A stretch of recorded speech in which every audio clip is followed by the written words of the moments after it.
और यदि कोई इमोशनल इंटेलिजेंट व्यक्ति किसी को मिसयूज करना चाहे तो कितना आसान है उसके लिए।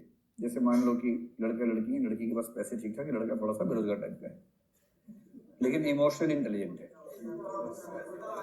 हाँ, कोई बात नहीं, एक एग्जाम्पल से बात समझते हैं। इसका उल्टा भी हो सकता है, इसमें कोई जेंडर डिस्क्रिमिनेशन नहीं, इसका उल्टा भी होता है, हो भी सकता है।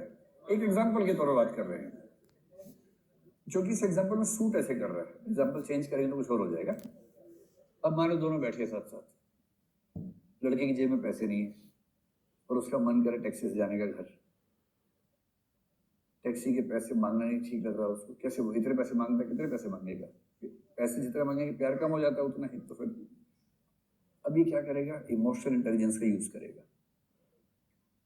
कहेगा अच्छा मैं चलता हूँ, उठेगा लंगड़ा के चलेगा थोड़ा सा, अच्छा मैं चलता हूँ बस आने वाली होगी।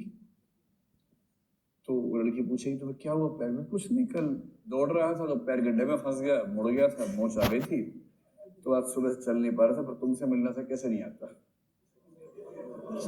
चलो चलो मैं जाता हूँ। अब वो कह रही कैसे जाओगे? कुछ नहीं, बस भीड़ तो होती है बस में, लेकिन क्या हो गया, ठीक है। कुछ कहेगा नहीं, इतना घाघ आदमी है, कुछ कहेगा थोड़ी ना। तो लड़की कह रही है, लड़की ने पर्स देखा अपना, 300 रुपए ही है, 250 रुपए टैक्सी में। अभी उसकी करुणा उतनी नहीं जाग रही है, अभी थोड़ा और एक्टिंग कर देगा कि बस एक ही डर है, कहीं गाड़ी में बस में कोई चढ़ गया पैर के ऊपर, तब क्या होगा? ऐसा हुआ तो फिर मैं 5-10 दिन नहीं आ पाऊंगा, थोड़ा एडमिट होना पड़ेगा, फिर उसके बाद मिलेंगे तुमसे। उसको मिलेगा नहीं 10 दिन तक, कैसे? कह रही है तुम ना टैक्सी से चले जाओ। अरे टैक्सी कहाँ, हम गरीब लोग जा सकते हैं टैक्सी से? भाई टैक्सी अमीरों की चीज है, हम कहाँ जा सकते हैं, तुम लोग अमीर लोग हो। अब कह रही है अरे मैं पैसे देता हूँ टैक्सी के, ये मेरा इतना भी अभिमान नहीं है, मैं इतना भी खुददार नहीं हूँ, तुमसे पैसे लूंगा मैं? इतना बेगैरत दिखता हूँ तुम्हें, तुमसे पैसे लेके टैक्सी में जाऊंगा? अरे यार उतने पैसे में किसी गरीब को बांट देना, लेकिन मुझे मत दो। अब इसके बाद वो उठेगी, चुप करो चुप, ऊबर आ गई, बैठो इसके अंदर, भैया पैसे इनसे मत लेना, लो पैसे लो। अब ये एक्टिंग करते हो कि अब तुम ऐसे कर देती, मेरा तो मन नहीं कर रहा जाने का।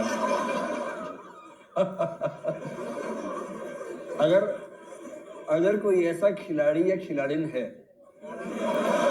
तो आप समझ पा रहे हैं, ऐसे लोग दुनिया में होते हैं कि नहीं होते? होते हैं। अब मुझे बताओ कि ऐसा व्यक्ति अगर है, उसका कॉम्बिनेशन कौन सा बनेगा?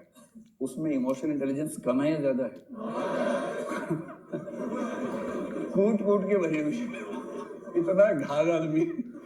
मैंने एक बार आपसे कहा था, इमोशनल इंटेलिजेंस प्लस सद्गुण, ये जो कॉम्बिनेशन है ना, इसको बोलते हैं औदात्य, सब्लिमिटी, गरिमा। ये व्यक्ति गरिमा से भरा होगा, अपनी इस क्षमता का मिसयूज नहीं करेगा, ये हमेशा समाज के हित में उसका यूज करेगा। और यदि ईआई प्लस दुर्गुण है तो इसके लिए सही शब्द है घाघ, और एक शब्द और है, ये लिखना मत, जिसमें कोई कमी ना हो, जिसमें कोई कमी ना हो। ये लिखना मत है ना, मैंने भी नहीं लिखा है। पिछले 10 मिनट से बोलना चाह रहा था, बार बार मुझे लग रहा था कि बोलूं कि ना बोलूं, फिर लगा कि इससे जो सेंस डेवलप होगी ना, वो घाघ से होती रही है। तो इस तरह का व्यक्ति इमोशनली इंटेलिजेंट है, किंतु उसका मिसयूज करता है दूसरों के इमोशन से खेलने में, दूसरे के इमोशंस को अपने पक्ष में यूज करने में। तो ऐसा व्यक्ति घटिया किस्म का व्यक्ति हुआ। अब मुझे बताओ निष्कर्ष, भावनात्मक बुद्धिमत्ता और नैतिकता के बीच में संबंध कैसा है? अनिवार्य है या हो भी सकता है, नहीं भी हो सकता है?